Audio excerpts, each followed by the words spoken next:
Na morte de Estevão, as testemunhas, podemos olhar em Atos capítulo 7, no final do capítulo 7, Atos 7.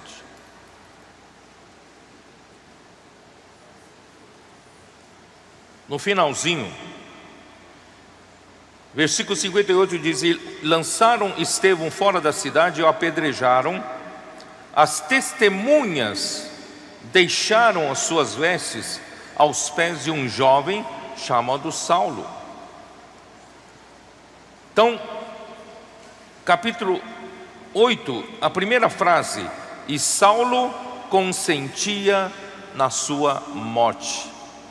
Quer dizer, Saulo era um desses que lutava, perseguia a igreja, por causa do seu zelo pelo judaísmo, pelas práticas da lei, pelas tradições de seus pais, né?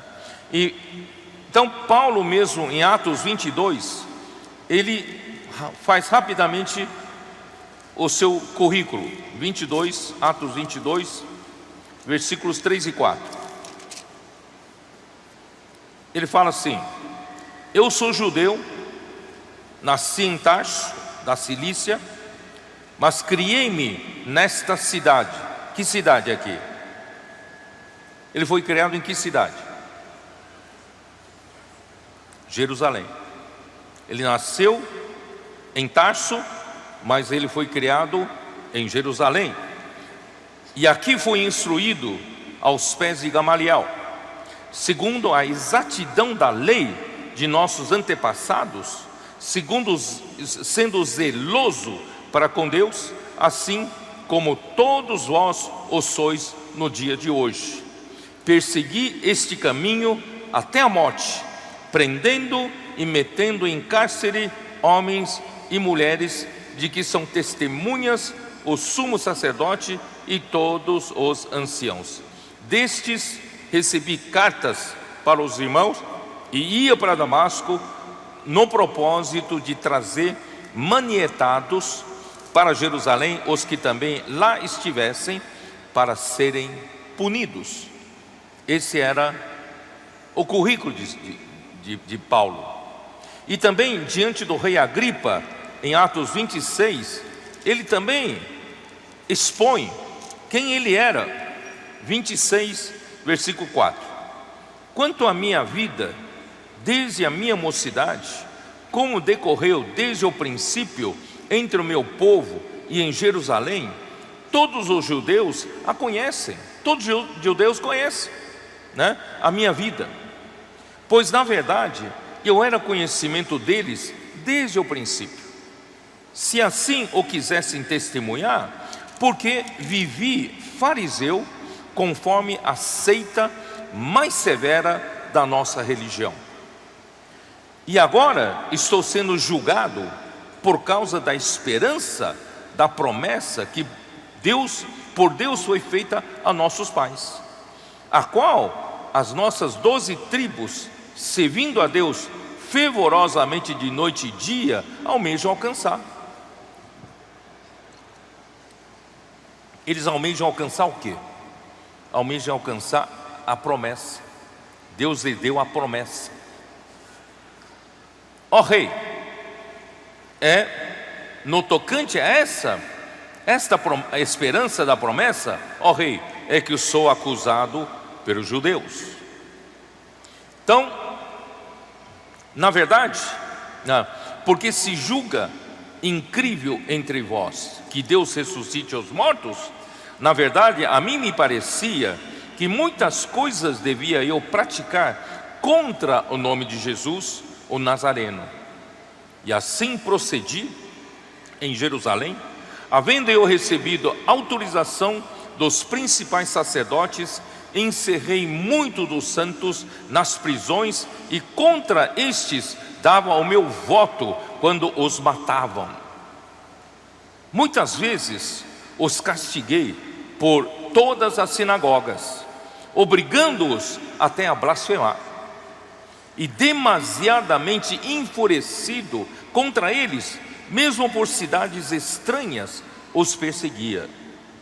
Com esses intuitos, parti para Damasco, levando autorização dos principais sacerdotes e por eles comissionado. Bom, essa era a vida passada de Saulo, de Paulo, tá? E assim Paulo mostrou aos Gálatas que ele tinha conhecimento profundo a respeito do judaísmo, e ele tinha autoridade para alertá-los do caminho errado que eles estavam tomando. Ele queria alertar: volta desse caminho, não vai por esse caminho. Eu conheço tudo sobre o judaísmo. Por isso, voltando lá para Gálatas 1, versículo 14: e na minha nação, quanto ao judaísmo, avantajava-me a muitos na minha idade, sendo extremamente zeloso das tradições de meus pais. Não somente ele era zeloso da lei de Moisés, e não somente ele era a favor, claro, da circuncisão, mas ele também era zeloso, extremamente zeloso da tradição. Aqui fala tradição dos, né, aqui como é que é? A tradição de meus pais. Irmãos, os fariseus, além de observar a lei de Moisés, além de guardar a Torá escrita, que é o Pentateuco, os 5 primeiros livros de Moisés, da Bíblia, eles também observavam muito as tradições orais, que são transmitidas de pai para o filho, principalmente dentro de uma família de fariseus. Então, são tradições orais que vão passando de geração em geração. E essas tradições, irmãos, infelizmente, são de origem humana, não é de Deus. Quer dizer, são aplicações da lei, da Constituição maior, que é a lei de Moisés. E quando for necessário, porque a Constituição de Israel é a lei mosaica, e quando eles aplicam a lei mosaica para receber algum problema jurídico, eles aplicam a lei, e só que às vezes precisam de estabelecer jurisprudências. Então os rabinos, os mestres da lei, eles aplicam a lei maior, que é a Torá escrita, Pentateuco de Moisés, e aplicam para resolver algum problema do momento, e criam-se jurisprudências, e essas jurisprudências vão se acumulando e se tornam a tradição. E essas jurisprudências geralmente são opiniões humanas, são julgamentos humanos, e acumulando-se esses julgamentos humanos se tornam tradições dos seus pais. É o que o Senhor Jesus disse certa vez para os fariseus, né? Vocês, pela tradição dos seus pais, vocês invalidam a lei de Deus. Vocês se lembram? Então as tradições são de origem humana. E nos estudos do judaísmo, Paulo era um aluno aplicado e adiantado com relação aos companheiros da mesma idade. Aí capítulo 1 ainda de Gálatas, versículos, vamos continuar lendo, 15 até 17, vamos lá.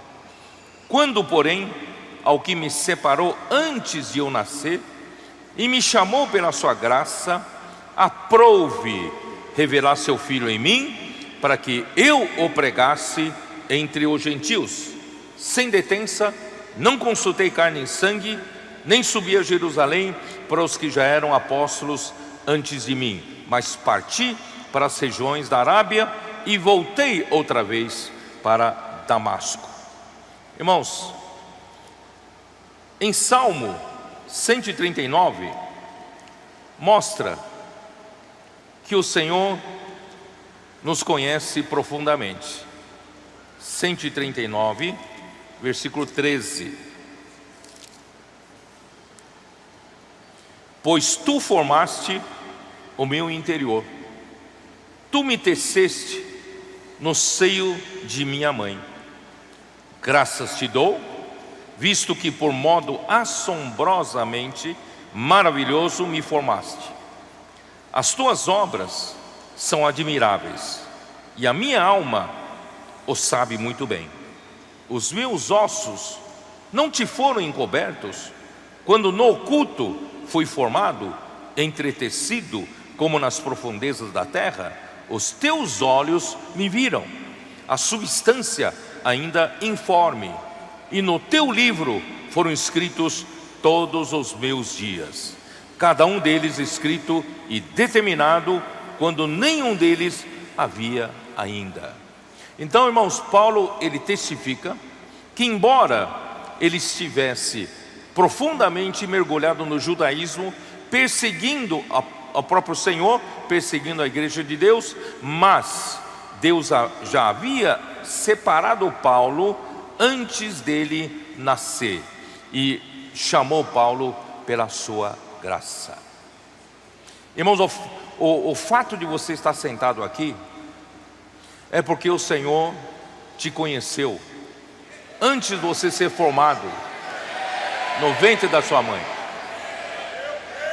Talvez você tenha feito coisas, ido por um caminho errado, mas como o Senhor te escolheu, o Senhor te conheceu, o Senhor te escreveu no livro da vida. É por isso que você está aqui, porque o Senhor quis que você estivesse aqui. Por isso, irmãos, nunca diga que o Senhor não me compreende. Nunca diga que o Senhor tem tantas coisas para se ocupar, acho que eu tenho sido abandonado pelo Senhor. Não, Ele conhece você profundamente. Ele conhece você, cada tecido da sua vida, cada membro, né, cada parte do seu ser. O Senhor conhece você. Portanto, irmãos, graças ao Senhor que nós somos um dia chamados pela sua graça. É por isso que nós estamos aqui. É por isso que Paulo não seguiu o caminho do judaísmo, não continuou a lutar contra Deus, perseguindo a igreja de Deus. Pelo contrário, ele foi chamado no caminho para Damasco e Deus, né, o converteu para ser um vaso útil na sua mão. E graças, irmãos, a esse maravilhoso irmão Paulo, né? Um dia eu quero abraçá-lo e dizer: irmão Paulo, graças a você que a verdade do Evangelho não se perdeu. Hoje nós podemos conhecer exatamente o que é a verdade do Evangelho. Então, como servo do Senhor, ele foi chamado desde o seu nascimento, desde o ventre materno. Isso também Isaías 49, versículo 1. 49, versículo 1. Diz o seguinte: ouvi-me, terras do mar, e vós, povos de longe, escutai. O Senhor me chamou desde o meu nascimento, desde o ventre de minha mãe fez menção do meu nome. Você tem coragem de dizer isso? O Senhor te chamou desde o seu nascimento? Deus, desde o ventre da sua mãe, o Senhor chamou você pelo nome. Talvez seus pais nem tinham dado nome para você ainda, mas o Senhor já te chamou pelo nome. Versículo 5: mas agora diz o Senhor que me formou desde o ventre para ser seu servo, para que torne a trazer Jacó para reunir Israel a ele, porque eu sou glorificado perante o Senhor e meu Deus é a minha força. Irmãos, o Senhor, né? Claro, de um lado aqui refere-se ao nosso Senhor Jesus, mas por outro lado, irmãos, se aplica a você também, né? E você também, o Senhor te chamou, te escolheu, te separou também para ser, assim como o Senhor foi, um servo do Senhor. Portanto, irmãos, se você não está servindo ao Senhor, você está indo pelo caminho errado. Deus te escolheu para ser seu servo. Você vai dizer: Senhor, mas hoje eu não tenho tempo, estou muito ocupado. Meu trabalho me ocupa todo o tempo. Eu tenho tarefas para entregar, tenho um projeto para entregar. Eu não tenho, né? Um dia, quando eu estiver mais folgado, né? Quando tiver mais tempo, eu vou servir ao Senhor. Não, Senhor. O Senhor quer que você sirva ao Senhor agora mesmo.